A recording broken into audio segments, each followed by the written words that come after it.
Shalom, shalom. Ndasubiye kandi kubaramutsa. Nongera kandi ndabaha ikaze mu kiganiro intahe y'ukuri cyo kuri uno munsi. Mu kiganiro intahe y'ukuri cy'uheruka twako turayaga yuko ikintu cyose Imana yakiduhaye kugira ngo tugikoreshe umugambi wayo. Rero uno munsi naho tugira dose n'ababandaniriza ngaho tuyaga icyo bita impera kuri buri kintu cyose. Dusomye mu cete Paulo yandikiye Tito igice cya mbere ku murongo wa 2 yavuze ngo nkora nizigiye kuzoronka ubugingo budashira, ngo ubwo Imana itazi kubesha yasezeranye kera ibihe byose bitaraba. Tusome n'undi murongo Daniel igice cya 12 ku murongo wa 3 ravuga ngo kandi abagize ubwenge bazokayangana nk'ugukayangana ko mwitazanure ry'ijuru, n'abashikanye benshi ku bugororotsi bazokwakaka nk'inyenyeri ibihe bitazoshira. Bene data, tugira duhe ikiganiro cyacu nk'uko Paulo yavuze ngo nkora nizigiye kuzoronka impera.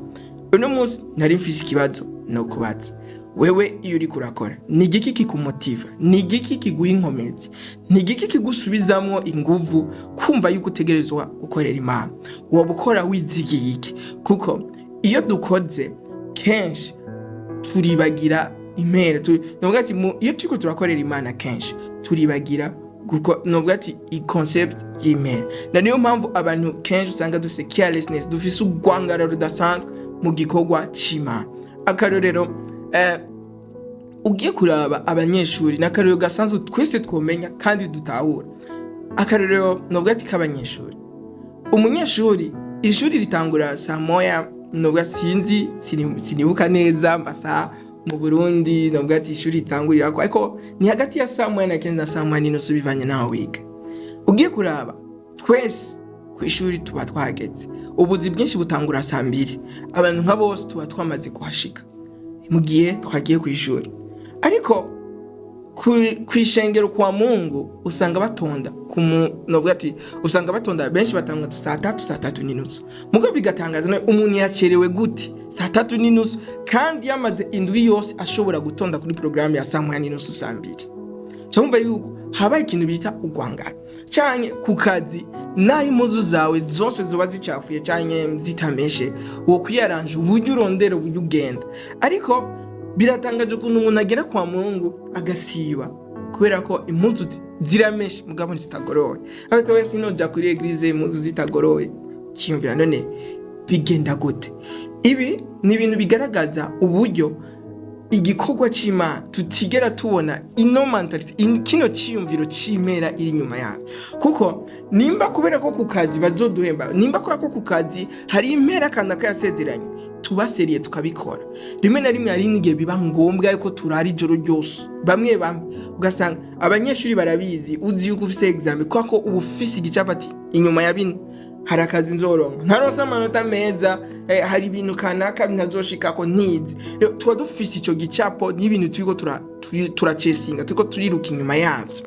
Rero kuyako ivyo bintu tuba tubizi, dukora nishaka, dukora dufise ubwira. Ariko hageze mu gikorwa c'Imana benshi no concept yuko hari impera ku gikorwa cyose twarayibagiye, vyatumye dukora igikorwa c'Imana nk'abantu novuga ati batazi ivyo bibarimwo, umenga na gahato. Mbega hari umuntu yo guhatira gukorera amafaranga? Oya, mu gihe uzi yuko hari umushahara kanaka uza guhembwa, nubwo bagutuka arabati ntaribi, boss waraza akakubwira ati nta bwenge ufise, ukamuraho akavuga ati n'amashuri nyene nize, umbwiye ngo nta bwenge mfise, ukumva umenga Mateo yamira wotekana bikakubabaza mugabo kabandana.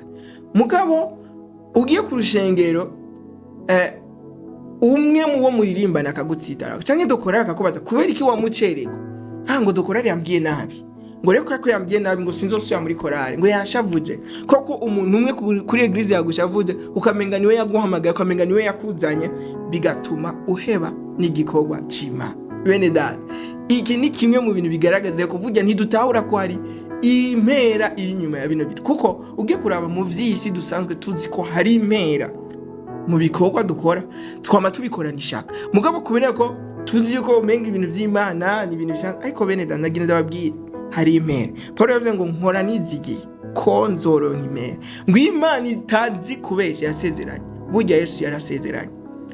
Giye gusoma muri Daniel twasomye havuga ngo abashikanye benshi kukoro bazokwakaka nk'inyene, ngo abantu bagize ubwenge bazokayangana nk'ugukayangana ko mwitazanure. Bene data, hari impera ibikiwe abana b'Imana. Petero niwe yigeze kumbaza Yesu, arambwira ati Yesu, urabona rero duhagarike black, twese turi abantu b'abagabo, dufise amafamiye, bamwe twarabihevye, turagukurikira, tuzoronka iki? Yesu arambwira ati nta kintu na kimwe umuntu yahevye atazogishumbushwa umurenge. Dawidi niwe yavuze ngo mba narihebuye iyo ntaza kwizigira ko nzobona kugira neza kwa rugira nkiri kuri nose. Cyava ngo narakuze none ndashaje, ngo sinigeze mbona umusavyi w'Imana asegereretse ahebwa cyangwa uruvyaro rwiwe rusegereretse. Waruzi ko inyuma ya buno buzima kuri nosi, inyuma ya buno buzima mu tubamo hari impera, ndetse no kuri nosi hari imigisha ifatanye no gukorana, novuga ati gukora igikorwa c'Imana, igikorwa ahantu hose Imana yagushiriye, novuga ati kugikora hariho impera yavyo. Waruzi ko hari impera ihari uretse ico cyaho ari kurapanga gukora. Urashaka kuvuga ati ndi umujene none ntagikoze. Hariho terme yadutse mu bantu ngo ubuzima ni bugufi, kandi nivyo si burebure ugeranije n'ubwo tuzobamwo ibihe bidashira. Ubuzima ni bugufi, ngo dutegerezwa kurya ubuzima tukiri ngaha kw'isi. Ubuzima ngaha kw'isi ntawe buri ngo abumare, ariko twese turarindiriye ko tuzobana n'umwami ibihe vyose. N'abagerageje kuburya barageze ahantu amagara yabo arabahinduka, basigara bicuza impamvu babikoze. Rero bene data, iki ni gihe cyaho ubuzima bwawe dutangura kubona ati burya hari impera isumbibi. Paulo niyo yavuze ngo ivyahora bimbere inyuma sigara ndabibona nk'ubuhombe kubw'ikibirenge cyo kumenya Kristo. Iyo umenye Kristo uramenya n'amasezerano yiwe, uramenya n'ivyo yasezeranye. Burya hari ikintu kidasanzwe Imana yadusezeranye, hari ikintu kidasanzwe Imana yageze ko tuzoronka mu kumukurikira. Kuba twarakwigiye uno munsi nimba uri umugore uri umwizigirwa ku mugabo wawe, niyumvira ngo urumva ngo birarengeye cyane ko ego turi ngaha kuri nosi, ego umenga uburi kurubaka urugo rwawe neza kandi uburi kurarurinda gusambuka. Nivyo, ariko birarengeye ivyo, kuko niwaje imbere ya Kristo uzotanga account, uzotanga icegeranyo c'ivyo wakoze nk'umumama mu rugo. Imana izokubaza urya mugabo wawe ndaguhaye, nimba uri umufata neza cyangwa uri umuturubika, burya uzobibazwa. Kandi igikorwa ciza cyose wakoze kubw'icubahiro c'Imana uzogihemberwa. Kuba warabaye umumama mwiza, kuba warabaye umupapa mwiza, kuba warabaye umwana mwiza. Umenga kugamburukira abavyeyi, rimwe na rimwe turabagamburukira kugira ngo dushobore kugeninga amafeva yabo, kuba turabiza ati papa umugabiye ejo uzoza kumurondera ntazoguhereza ivyo ukeneye. Birarengeye ivyo, kuko nitwaja n'imbere y'Imana, Imana izodushumbusha ico gikorwa twakoze. Ibi bintu ntidukwiye kubivyibagira, turakwiye kwama tuvyibuka. Paulo yavuze ngo nkora nizigiye ko nzoronka ubugingo budashira. Ubwo Imana itazi kubesha yasezeranye. Burya hari ikintu Imana yasezeranye. Rero iyo tuvyibagiye, novuga ati bidutuma twumva ducitse intege, ukamenga kuja gusenga baradukuza. Uturabe akazi kuwa mbere twese tuba uzi neza, uturabe abantu, hari abantu babayeho novuga ati bazi neza ico bita akazi. Niba abantu bajya kubera ko bakoze, azi yuko ntagiye gukora uno munsi nitujya umuryango uwo muntu ntarinda reveil, nturinda kumuvya ngo jago arabiza ati ngaha ntakoze singa. Rero abazi impera iri nyuma y'ivyo bintu ati ntakoze singa nkoze ndajya. Rero kwako agenda nico gicapo c'imera, ntakeneye ko bamuvyura. Si umuntu bingingira gukora ngo bukore abantu uko arazi ko afise impera. Bene data, hari impera ku gikorwa cyose. Nimba uno munsi uri kuririnda ubusa, ari abantu bavuga ngo urumva ngo mu gihe nirinze ubusambanyi novuga ati kubera iki nobwirinda ngo kandi hari ukundi ku buryo nobikora ntibizana ingaruka mbi. Ko uno munsi twarafashe ivyaha nkaho menga novuga ati duharurira ingorane ziri mu makonsequence, ingorane zavyo ziri mu ngaruka bishobora kuzana. Benshi turati uno munsi uzabumva umuntu aramubwira ati vuga impamvu utinya gusambana, ati okay ndatinya yuko, ugasanga ingorane ibintu byose atinya ni ibintu bishobora kuba rezori umuntu akoresheje agakingirizo. Atinya gutwara inda, atinya kugwara umugere wa sida, atinya kugwara ama IST, ugasanga nivyo byonyine atinya. Ariko birarengeye ivyo bene data. Waruzi ko hari igitsibo cy'uko umuntu yihanganye, Imana izoduhembera ati okay wewe ntiwononye ubusore bwawe, hari igisibo c'ivyo. Kandi igihe kiraje kandi kirashize aho umwami azogaruka, vuba araje, niyagaruka azokubaza ico wakoresheje ikintu cyose, hama ikintu cyose wakoze kubw'umwami azokiguhembera. Si kubw'ubusa tuvyirinde, si kubw'ubusa twirinda ibi canke biriya. Imana izoguhemba yuko wabaye umudirecteur, wabaye umuntu kanaka, umuntu akomeye, utabaye korompi, utononye, novuga ati utakoresheje nabi pouvoir yawe. Urashobora kwiyumvira ku buryo abantu bavyita umenga nakagaye. Reka bavyita akagaye inshuti yanjye, mugabo burya hari umwami yaduhaye igikorwa. Kandi ikindi naco twibuke, burya twarahawe igikorwa dufise cyari gushobora gukora abantu. Nimba uno munsi uri umuvuga butumwa, waruzi ko hari abantu benshi bari bashoboye kuvuga ubwo butumwa uvuga kandi bakabuvuga neza, ariko Imana ntiyabahaye ubwo buntu, yabuhaye wewe kubera ko yari izi ko bishoboye kandi ushobora kuavansa neza ubugambi wawe. Rero bene data, ino mentalite y'impera ntive mu mutwe ngo nkora nizigiye ko nzoronka impera. Hari impera Imana yasezeraniye abayikunda, kandi iyo vuba umwami araza azoturiha buri muntu wese nibikwiranye n'ivyo yakoze.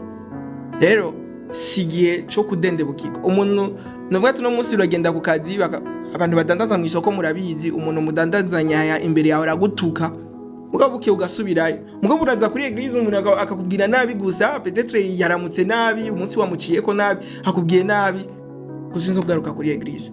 Pasteur araguhemukiye, peut-être wamuguranya amahera arase kuyagusubiza, none uciheba eglise kwa pasteur, ni pasteur yaguhamagaye. Apana guheba eglise unahevye gusenga. Ngo abantu ngo bakiza, none ni pastor uri kukorera pastor cyangwa uri kukorera Imana. Rero nukumenya yuko burya kujya gusenga usivye gusa ko hanini ni uno munsi twafokasinze gose kumpera inyuma yabona ubuzima, ariko hari impera. Ariko no kuri nosi Yesu yavuze ngo bizoba umurengera. Kuri nosi hari impera kanaka, hari ingaruka kanaka bizananye. Kuri nosi hari ikintu kidasanzwe Imana ikuriha kubera ko wayikoreye, ariko kandi n'inyuma yabona ubuzima. Rero bene data, iki ni gihe cyaho umuntu wese aho yajejwe, abavuga butumwa, abasenzi, abanyeshuri. Waruzi ko kuba umunyeshuri mwiza nyene Imana hari izo biguhembera. Ko warufite possibility yo kuba umunyeshuri agora bigisha, ariko wahishimiye kuba umunyeshuri mwiza, bashaka kwiyumvira ati none n'abaderanja, n'abasibago, n'abasiba, n'abagirana. Kuba umunyeshuri mwiza Imana izo biguhembera. Kuba umukozi mwiza ku kazi, peu importe umushahara baguha, urashaka kuba ati none boss ntanyongera umushahara, kuba gusura umukozi wiwe kandi ukabura umukozi mwiza, izo zogera imbere y'Imana ibiguhembera. Rero hari impera ku gikorwa cyose, na niyo mpamvu dukwiye gukorana ishaka mu gikorwa cyose. Bene data, kino kintu ntitucibagira. Uri kurakora kora uvyibuka, uri kurakura mu rusengero uvyibuka ati hari gikorwa, iki gikorwa nticijanye. Bino bintu niwo bigumiza ku mutima yuko hari gikorwa, uzokwisanga ishaka, novuga ati ryashaka ridahera muri wewe, ryashaka ryo gusenga, ryashaka ryo gukorera Imana ridahera, kubera ko urabizi ko hari impera. Uno munsi twavuga ati stati yose uzoshira kuri WhatsApp tuzoguhemba 500. Simvuze menshi, buza 500. Ndazi n'imiburi twaza turabona abantu ku munsi postinga ama stati 10 kugira basaronke nk'imwe 5 ku munsi. N'imiburi hari n'abashirako 20 kuburyo kugira uzisome bihere bibikibazo. Aho hari ryari kubera ko aho bibajyari kubera ko wamenye ko stati yose ushirako bayiguhembera. Ariko waruzi ko ushize ko stati yama meme twama dushira kuri Facebook, uyifasha ukayitershaje ukayishira kuri stati, ukavuga ati Yesu aragukunda, ndetse ko Yesu aragukunda, hari umuntu ishobora gufasha. Kandi uwo Bibiliya ivuga ngo abashikanye benshi kugororoka bazokwakaka nk'inyenyeri, buryo ubuvuze ubutumwa kandi umwami azobiguhembera. Mwaraheza giwe bene data, aha niyo turangirije kino kiganiro. Ugenda ufise kino ciyumvira ati hari novuga ati kwirugwa kuri buri gikorwa cyose. Bibiliya ngo ubutame bwacu subwo busa mu mwami, turuha sivyo busa. Hari aho Imana hari icyo Imana yageze kubw'igikorwa ciza cyose twakoze. Mwarahezagiwe cyane, naho ubutaha.